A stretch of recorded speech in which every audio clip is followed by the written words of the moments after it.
Hello and welcome back to another episode of CSGO News. As always, let's get right into it. A lot of great stories today, impressive stories, and some that we didn't even see coming. Here are those. First in the news today, finally Fnatic announced its newest member and replacement for olofmeister for the time being, and he goes by the name of Plessen, a player from Sweden who is actually just 17 years old, making him one of the youngest, if not the youngest player in CSGO history to play on a top tier team. Many people were scared for a little while as many articles actually came out mistitled saying olofmeister would be out indefinitely, but we were reassured early on that Plessen will only be stepping in for olofmeister as long as Olof is recovering, but no one is sure quite how long that might be, but it seems to be of growing concern for the team. We will see how the 17-year-old handles the pressure in the upcoming weeks. Speaking of olofmeister himself, he then had one of the biggest CSGO bets of all time between him and Navi Seas, with each player betting over $19,000 in skins, and Seas coming out the winner and the victor in this.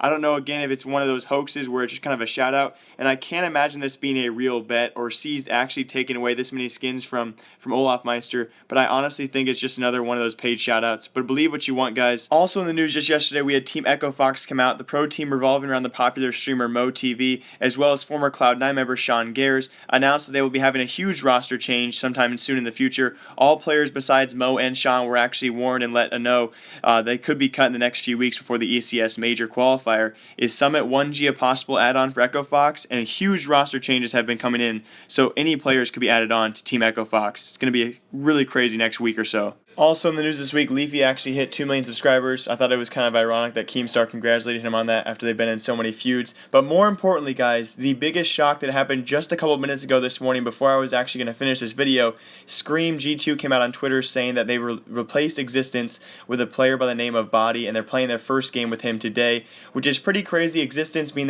their previous in-game leader, now Shox will take that role. Ex6TenZ also coming out on Twitter saying that he will be coming out later this day, or on Facebook with an announcement of what happened with his kick. He is now officially kicked from G2. One of the biggest shocks this week so far.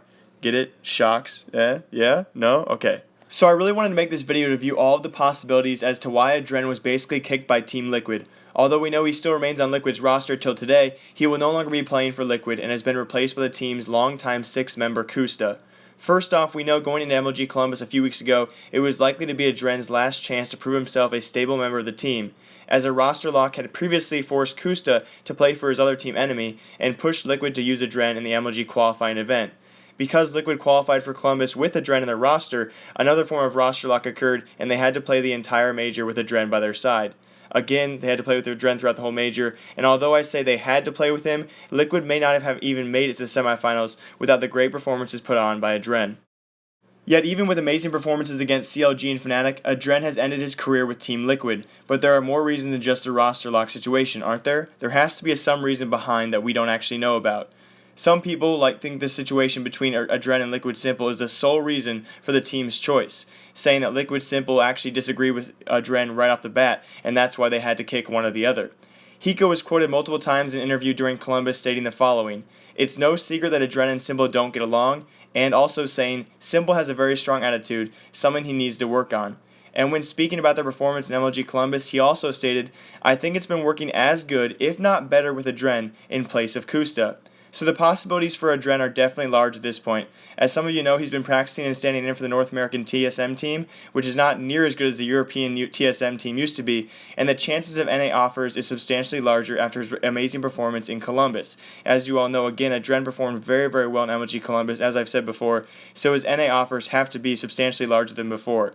But there's also talk of AdreN choosing a different route, possibly retirement, and pursuing coaching offers instead, as AdreN was quoted in an interview saying he'd received multiple offers to also coach for NA teams in North America, one also rumored after coming from Cloud9 themselves, after Luminosity's very own Fallen recommended AdreN to be a stellar coach, so apparently the offers are wide open for this guy. And that is all I got for today. I hope you all enjoyed those amazing stories. Some great news these past few days, but some even better news coming up these next few weeks. And again, I cannot thank you all so much for smashing the like button, commenting on my videos. You guys have been killing these last few videos, and that really means a lot to me. So as always, live, love, laugh a lot. Remember, I like you. I'll see you in a couple days with another CSGO news video. Until then, goodbye. Oh, okay, awkward outro. Yay.